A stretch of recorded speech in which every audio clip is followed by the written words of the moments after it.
Hi, my name's Janelle and welcome back to Rosery Apparel. Today I have another cozy sewing day planned. I am so excited about the project I have planned for today. It is the garden dress by Frux Studio. I first discovered this dress when the lovely Carly from Carly B on Instagram shared that she was a pattern tester for this pattern, and as soon as I saw it I fell completely in love with it. It is very much my style. It's a kind of pinafore style dress, but the main star of the show of this dress pattern is the fact that it has a whole bunch of pin tucks along the front and back of the bodice of the dress, which I just think is such a stunning way to add an interesting feature to a dress. I have made a dress with pin tucks in the past and I thoroughly enjoyed the process. It's very technical, but I'm really excited for the challenge, and yeah, just excited to just take my time today, getting these pin tucked details looking perfect. And yeah, I feel like it's going to be a really satisfying make. The fabric I'm going to be making this beautiful dress out of today is this kind of brick red shirting fabric that I picked up while I was in America. This fabric is a cotton fabric and it has a really lovely crispiness to it, which I think will work really nicely with the pin tucks and will honestly make making the pin tucks just so much easier, having a fabric that doesn't move around too much. And the color of this fabric is stunning. It is a very rosy brick red. I saw this fabric when I was in a fabric shop over in America and fell in love with it and ended up buying quite a few meters, which I'm really happy about now because I'm pretty sure from reading about this pattern it does require a lot of yardage of fabric. So yeah, I'm really pleased I ended up picking up as many meters of this fabric as I did. But yeah, so far today I've just spent the morning cutting out the pattern pieces or the template pieces, ready to cut it out of my fabric. Here is the printed pattern here. Because the line work of this pattern is pretty intense because of the pin tuck detail, the pattern creator has made it so you can actually just print each size individually. So you can actually select the layer with the size you want to print and it just prints that one size. I wasn't exactly sure which size to make, so I actually printed size 2 and 4 and I've cut it out at size 4. But when I was at the printing shop, I didn't realize you also had to select the text layer. So none of the pattern pieces have the pattern template info on them. So I had to just quickly, you know, write what each piece was and how many of each piece will need to be cut. So yeah, make sure you keep that in mind when you're printing out this pattern. And if you do end up printing just one of the size layers, instead of printing all of the layers, select that text layer as well, because I didn't realize until I unrolled all the pages when I got home and there was no way I was going to go back and print all the pages again. So yeah, I'm just making do with that mistake, but hopefully now I've learnt my lesson and I'll always make sure to select the text layer. If you're a beginner sewer and are wanting to start a more technical project like this pin tuck dress, or if you're simply just wanting to learn a new craft but are feeling a little bit intimidated on how to get started, then I'm pretty sure you're going to love learning about the sponsor of this video, Craftsy. Craftsy is an online community and resource where millions of like-minded crafters and DIY enthusiasts go to for inspiration and to learn new skills. Whether you'd like to learn knitting, woodworking, quilting, baking, jewelry making, crochet or sewing, there are over 2,000 crafty classes to discover over on Craftsy. Each class is broken down into easy to follow step-by-step lessons and are led by the most lovely and friendly instructors who are experts in their fields, and you can tell they genuinely want you to succeed at your new craft. A craft I've dabbled in the past and would really love to start getting back into is hand embroidery. I have been taking a class on Craftsy called Modern Hand Embroidery by Jessica Long, and it has been the perfect refresher class that covers all the basics like the types of tools you need, as well as showing how to complete 2 different embroidered pieces from scratch that use a range of different stitches and techniques. And as someone who's been feeling a little bit intimidated to try an embroidery project from scratch without using a pattern, this class has been the perfect mix of informative and inspiring, and I'm now feeling so excited to get back into embroidery for myself. So if you're excited to explore and learn some new crafts on Craftsy as well, then the first 1,000 people to click the link in the description below this video will get a full year of premium membership to Craftsy for only $1.49. Thank you so much Craftsy for being such an amazing supporter of my channel and for sponsoring this video. back to the pin tuck project. The first steps of this project is to actually start by tracing out the bodice, front and back pieces directly onto the fabric, and at the same time trace out a border around the template piece, which will allow for any extra fabric needed in the pin tuck making phase. To do this, I used a nice long ruler and my water erasable pen, and once the template was traced, I cut it out along the border lines. So far what I've done is just sat the front template piece onto the fold of the fabric, and the instructions said to add 5 centimeters or 2 inches to the top, and then 5 centimeters at the side, and then 2.5 centimeters down that end, just to give a little bit of extra fabric as you stitch the pin tucks. And then what you're meant to do is then trace the actual template piece out onto the fabric instead of pinning it and cutting it. And then I think what I'm going to do is unfold the fabric and do the same for the other side. And then I need to mark out all of these pin tuck lines, which is going to be hectic, to say the least. Okay, so what I've decided to do is actually highlight the pin tucks that are for the size 4 that I'm making, so that way I won't get confused and I'll know which line I'm meant to be following. And then I've also just trimmed the template piece to make it a lot easier to handle while I mark out these pin tuck lines. What I've got to do is use my water erasable pen to mark out the stitch notches and also actually draw out the fold lines directly onto the fabric, and they will all stay as neat and straight as possible. You know, so far I have been working away for about an hour, so yeah, I'm kind of anticipating this is going to be a very long make. And so far I have cut out one piece, which is the front piece, and now I'm going to mark out the front pin tuck lines onto the fabric, and then I have to do the same for the back piece. I don't even know if I'll get to pleating today, honestly. It is a very slow process.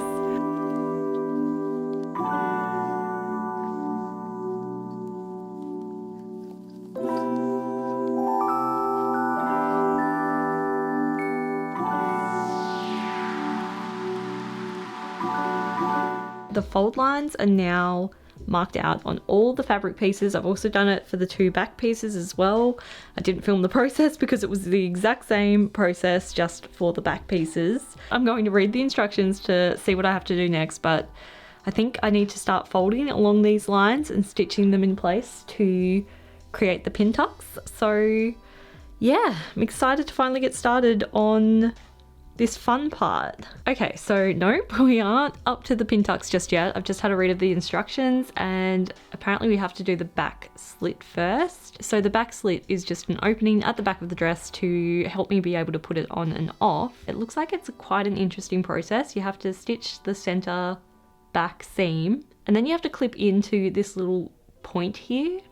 And then we're going to enclose the raw seams with bias binding. And what's really cool about this pattern is that it has been designed to have French seams, which I normally don't do because I just don't have the patience for French seams. But because the instructions have step-by-step guide to do French seams, I may as well do it. And I feel like this type of dress will be really cool to have all the seams fully enclosed. So I'm excited to give that a go.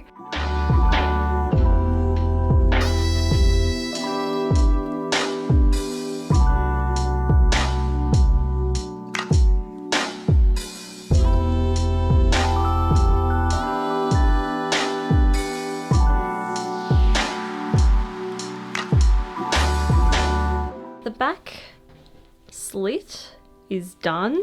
Honestly, it's not the neatest thing ever. I am not overly happy with how that turned out, but to be fair, it's the first time I've ever made a back opening using this method, so I guess I can't expect to get it perfect, but hopefully once the pleats are in the back, you really won't notice that mess. It is time to get started on the pin tucks, which I'm so excited about. Here at the top it says, do not rush this step. So yeah, I'm just going to take my time with it this afternoon. I'm not even kidding when I say I've been working on this dress for the last 3 hours and I'm only just up to the pin tucks. It is a very technical make and a very slow make as well, but there's something nice about that, and I really do like getting really in depth in a project and taking my time with it. So yeah, it's turned out to be quite a cozy morning so far. But yeah, I'm going to take a break now, have some lunch, and then get started on the pin tucks.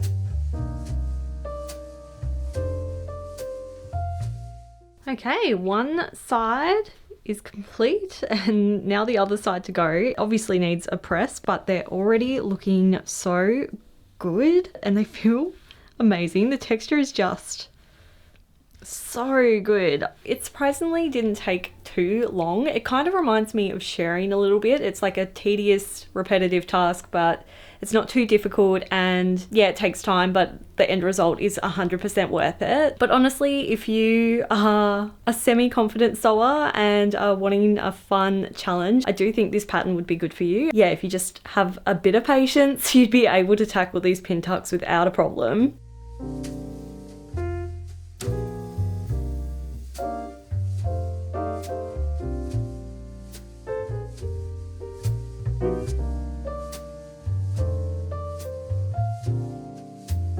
Once all the pin tucks on the back were complete, it was time for the super satisfying part of pressing them. This is where the pin tucks really start to take shape and really do just give the fabric the most incredible texture.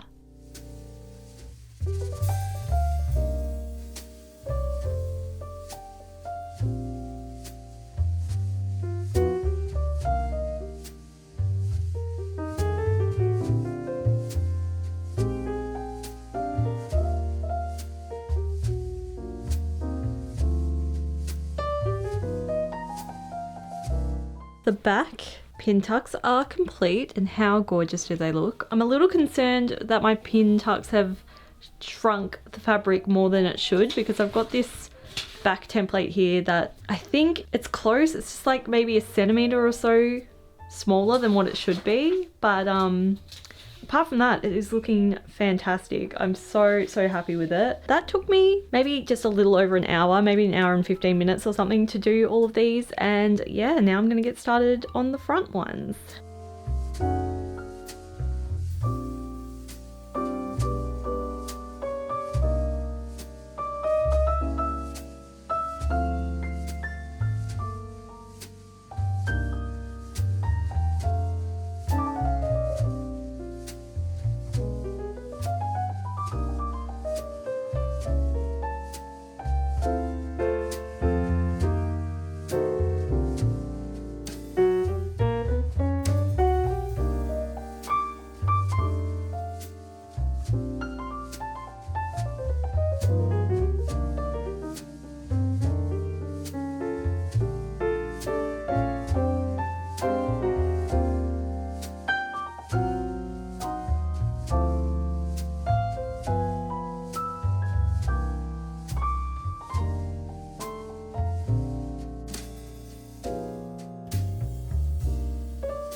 Day 2 of making this pin tuck dress of dreams. Yesterday afternoon, I ended up finishing all of the pin tucks on both the front, which this is the front here, and the back pieces. And I am completely in love. Well worth all the effort, in my opinion. So now I need to actually cut into these pin tucks using these back and front template pieces. First things first, I need to actually trace the template pieces onto the fabric to mark out where I will need to cut, and then you have to kind of tie off all the loose ends to make sure the pin tucks don't come undone after all that effort. Also, last night I realized I kind of have made a pretty big mistake. I realized I was making the sleeveless dress, so I knew I didn't have to cut out the sleeve, and I thought all I had to cut out of the rest of the fabric I've got is the like binding and the ties and the pocket pieces. Turns out this dress also has a side dress piece that I don't have enough fabric for. Once I realized this, I almost spiraled. I was like, are you kidding? I've just spent hours making these pin tucks and now I don't have enough fabric to complete this dress. So at the moment, just the very top of this piece doesn't fit in the amount of fabric I have left. I wish I was more conservative when I was cutting out the other pieces because I would have definitely had enough if I'd realized I had this piece to cut out as well. So what I'm gonna have to do is actually cut the top of this off, cut this side piece in 2 pieces and then stitch them together and hope that you won't notice it because this is actually going to be like under the arm here. So you're not going to see it, so I don't think it will matter if it's got a seam. I'm still pretty gutted about this realization, but I'm determined to make it work out of the fabric I've got left. I think apart from that, I have enough fabric for the pockets and the binding and the ties. It's just this piece that I really need to try and sort out, but I will worry about that when I'm up to making this side piece. For now, I'm going to keep going and just follow the instructions step by step until I get to that bit. But yeah, hopefully I can make it work because, oh my goodness, I don't think there would be a worse project to realize you couldn't complete after spending literally hours stitching those pin tucks. Wish me luck.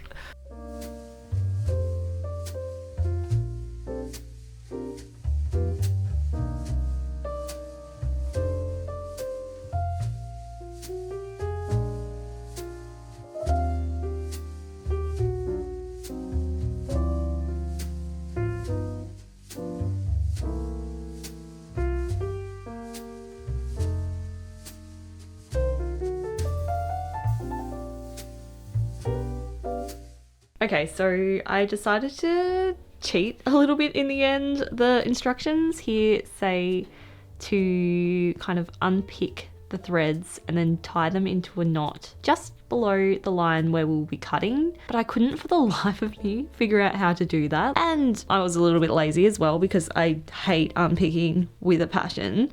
So what I've decided to do instead is just stay stitch the pin tucks just below the line I'm going to be cutting, as this will just reinforce them slightly and help them to not unravel as I cut them. And then I think pretty much as soon as we've cut them, we're stitching the shoulder seams together and then we're going to be binding this edge anyway. So everything should stay in place nicely now that I've stay stitched them. Well, fingers crossed anyway.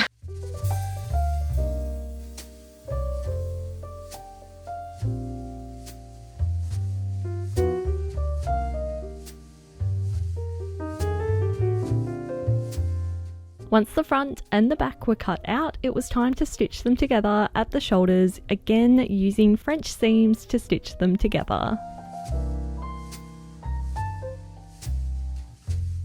So I've stitched the front and the back at the shoulders and it is looking so lovely. I think this is going to be a new favourite dress. I just love the pin tucked texture. I just think it adds such an interesting detail to the dress. I also love the colour, like it is stunning. It's such a beautiful terracotta brick red and yeah, I just love it so much. Now I need to figure out how I'm going to cut this side piece out of this fabric. So as you can see, it's only just too short. So if I was just even slightly more conservative with how I cut out the other pieces, it would have fit fine. So what I'm going to do is cut this top part of the template off, cut that out separately with seam allowance, and then stitch it onto the other piece. This is definitely not ideal, but I think it's going to work because like I said, you won't see that seam because this piece is going to be at the side where it's going to be kind of like covered with that side tied detail as well. So I don't think you're going to notice it. So here I have the 2 pieces that will make up the side panel, which I stitched together again with a French seam so that all the seams on the inside of the dress will be nice and consistent. And then I repeated this for the other side piece so that I now have 2 matching mirrored side pieces. Okay, so I've managed to make these side pieces. Having the seam definitely isn't ideal, but I think it's worked out okay. I'm so relieved, honestly. And I've also cut out the strips that will make up the bias binding because I literally have no fabric left. I've had to cut multiple of these tiny strips and now I need to piece them all together. I'm going to squeeze the dress out of the rest of this fabric if it's the last thing I ever do. The pattern actually says to create a little button loop and button closure at the back, but I actually really love having a tie-up closure when I've got an open back like this, so I'm actually going to make extra bias binding, more than the pattern says, just so I can have some long ties coming out the back to be able to tie it into a little bow, just like I do with my pansy pattern. So yeah, let's turn these tiny strips into some bias binding. To make the bias binding from these multiple strips of fabric, I had to start by stitching them all together, and I've shared a whole separate video all about how to make bias binding, and I'll have it linked down in the description below this video if you'd like to go and check that out. And once the bias binding was made, I then pin and stitch it in place along the neckline edge, making sure to leave some long strands of the bias binding at the back of the dress to make up into some ties.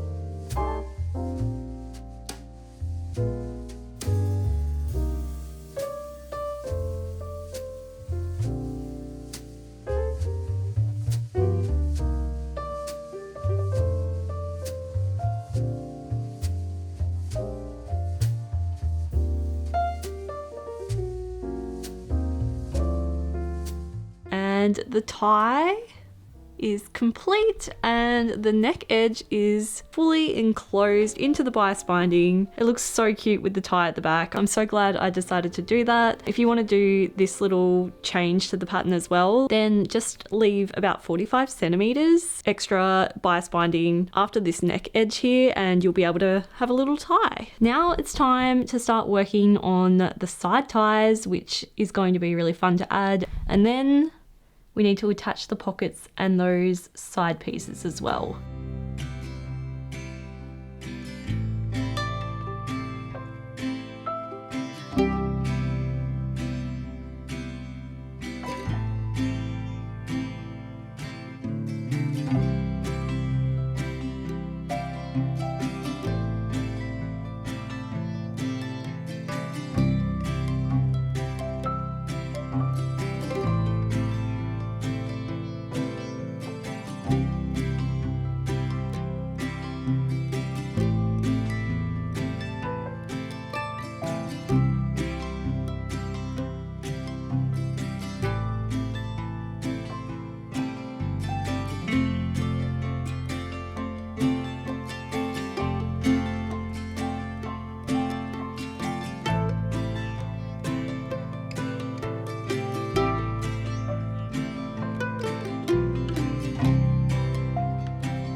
So I'm just working on attaching the side pieces, and I obviously need to join the pockets as I sew the side seam to the dress front. But as you can see, we are going to be doing French seams for this as well. So to start with, I need to stitch the sides together with the wrong sides of the fabric facing each other. Then I need to trim it, and then I need to press the side panel so that the right sides of the fabric are facing, and then I need to stitch the French seam, or finish stitching the French seam. I've never done this before, so we will see how it goes, but I will check in with you once the sides are attached.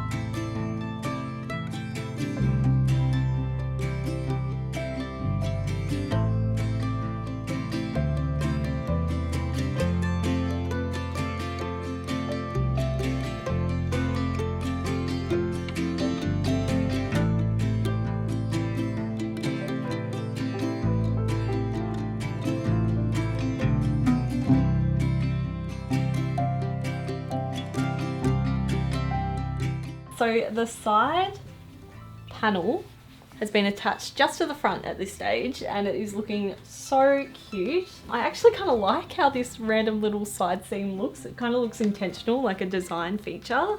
So I'm happy about that. And the pockets are all in as well. And because of the French seam, all of the raw edges are enclosed on the inside. So it's just so seamless and beautiful. And I've never actually done French seams with a pocket before. So that was a really fun technique to try. And the pocket looks so neat and tidy as well. I'm super happy with how that turned out, considering it was my first time ever doing pockets with a French seam. I am quickly running out of steam. I have been sewing non-stop since I started this morning, and it's now nearly 2 o'clock, I think. But I do just want to attach this side panel to the back. So I think what I'm going to do is just attach it to the back, and then I think it's high time for a break.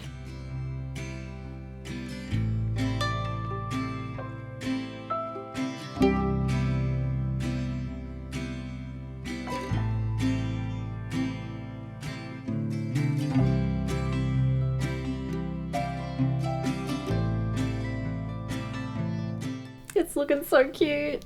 Pin tucks are one thing, but then adding these cute little bow ties at the side is just so cute. I'm obsessed with how this dress is looking. I'm so close to being done, like so close. I still need to finish off the armhole edges and hem the dress, but I literally am so out of steam, so I'm gonna leave it till next week. So I'll pick up the camera again then. I also need to pick up some more cotton thread because I'm completely out as well. So I think that is a sign that I need to take a break, and yeah, I'll just have to finish this project next week. Okay, so it is a few days later.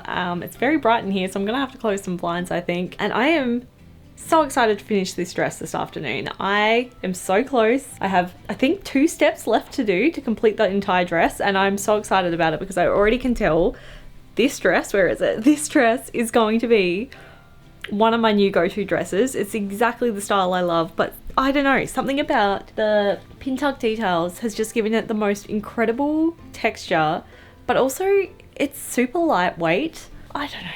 I'm in love. I'm also obsessed with how closely this color matches my favorite shade of lipstick. I just think it's going to be such a go-to outfit for me, wearing that dress with a black long sleeve or black t-shirt underneath. I'm so excited about it. So to finish off this dress, first things first, we need to add some bias binding to the armhole. The instructions actually say to trim this about 1/4 of an inch to get rid of the seam allowance if you were to add sleeves, I assume. So first I need to do that, then I need to add the bias binding. I actually made some bias binding from the fabric last week, but it's really not held up very well, so I'm gonna try and use it. Hopefully I don't need to remake it. Still got all the folded crease lines, so it should be okay. I ended up deciding to just leave the blinds open, as it was just so nice to sit in the sun as I pin and stitch the bias binding to the armholes of this dress. The bias binding I'd made a few days ago did end up still working out okay, which was a relief, and once the armholes were complete, all that was left to do was hem the bottom edge of the dress, and I tried to use the smallest hem possible so as not to lose any length in the dress skirt, as I really do love my dresses ending at about my ankle at the moment, so I wanted to keep this dress as long as possible. And the dress is complete. I am in love with this dress. I genuinely can't believe I made it. It is incredible. Let me get some shots of me wearing it now so you can get a good proper look at it.